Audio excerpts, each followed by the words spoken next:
Hello friends, welcome to our YouTube channel Dhanraj shorthand academy steno classes. दोस्तों, आज का हमारा डिक्टेशन है आशुलिपि हिंदी व्यवहारिक परीक्षण ओपी शुक्ला आईटीआई डिक्टेशन गति 100 शब्द प्रति मिनट। आइए स्टार्ट करते हैं आज की डिक्टेशन 5 सेकंड बाद। स्टार्ट। सभापति महोदय, दूसरा जो सबसे अधिक विवाद खड़ा हुआ है वह पब्लिक स्कूलों के सिद्धांत को लेकर हुआ है। मेरी समझ में नहीं आता है कि जब हम कुछ निहित स्वार्थी लोगों के हितों पर कुछ मुट्ठी भर लोगों के विशेष अधिकारों पर चोट करते हैं तो वे संविधान की दुहाई देते हैं। संविधान की दुहाई देकर कहते हैं कि हमारे विशेष अधिकारों को आप छू नहीं सकते। इसमें चाहे राजाओं के प्रिवी पर्स का सवाल हो, चाहे राजकुमारों की शिक्षा का सवाल हो, या बड़े बड़े सेठों के बच्चों या बड़े बड़े नेताओं और अफसरों के बच्चों की शिक्षा का सवाल हो। पैरा।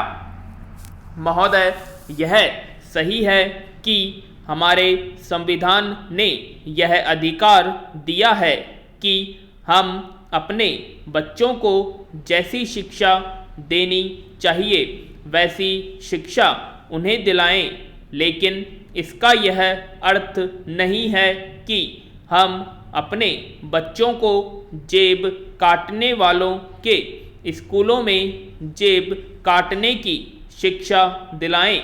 मेरी निश्चित धारणा है कि आज जो इस तरह के पब्लिक स्कूल हैं वे जेब काटने वाले पैदा कर रहे हैं। हमारे देश के अंदर सबसे अधिक समाज विरोधी तत्व इन्हीं स्कूलों द्वारा पैदा किए जा रहे हैं। जो बच्चे इन स्कूलों से निकलते हैं वे पता नहीं अपने आप को क्या समझते हैं। जो साधारण गरीब जनता है उसके लिए उनके दिलों में वहाँ पर नफरत पैदा की जाती है। जब वे इन स्कूलों से निकलकर बाहर आते हैं तो ऐसा व्यवहार करते हैं जैसे वे स्वर्ग से उतरकर आए हैं।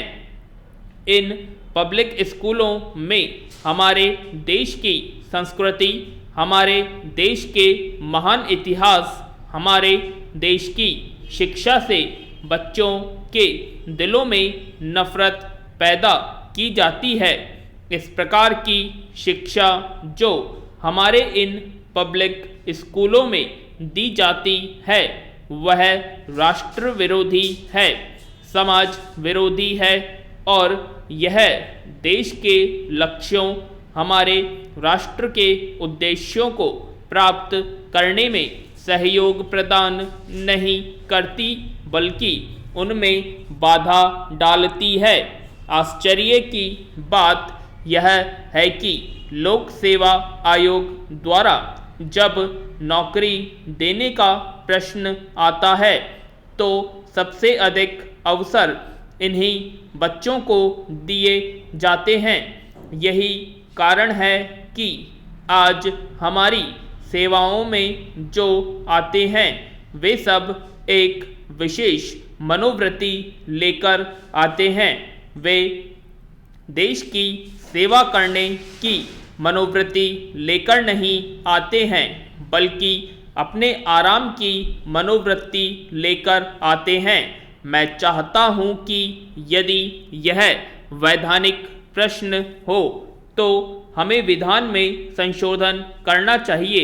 इससे पहले हम इतना तो कर ही सकते हैं कि इन पब्लिक स्कूलों और दूसरे सरकारी या गैर सरकारी स्कूलों में जो फीस में असमानता है वह असमानता न रहे।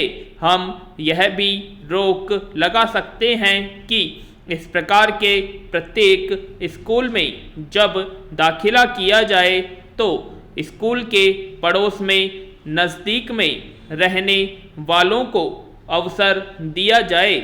यदि हम ऐसा कर लेते हैं तो हमारे देश में सही मायनों में समानता आनी शुरू हो जाएगी और भेदभाव भी दूर होना शुरू हो जाएगा।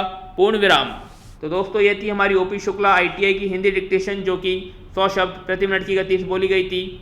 आई होप आप सभी को डिक्टेशन पसंद आई होगी, तो प्लीज़ कमेंट बॉक्स में कमेंट करें और अभी तक आपने हमारे चैनल को सब्सक्राइब नहीं किया, सब्सक्राइब करें और वीडियो को लाइक और शेयर करना ना भूलें। धन्यवाद।